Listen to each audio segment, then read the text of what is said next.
Guys, gagawa po ulit ako ng bowl of rice. Ayan, iba naman po ilalagay ko. So, ang ilalagay ko po is carrots. Lagyan natin siya ng, ito po yung tangkay ng kangkong. Bali, binlunch ko po yan. And then, kangkong leaves. Ayan, napaka-healthy po ng kangkong leaves.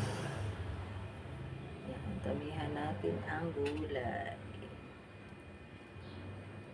Ayan, green. And then, lalagyan ko po siya ng cabbage.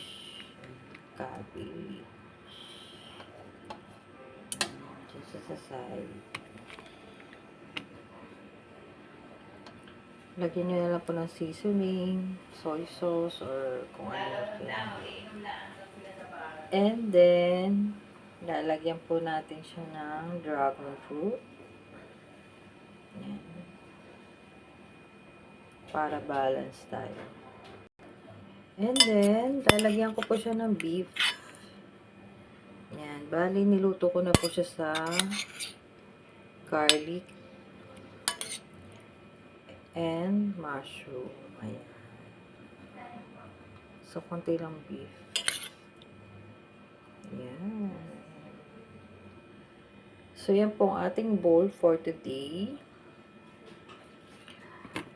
Napaka-healthy po niya. And diet tayo. Konti lang rice.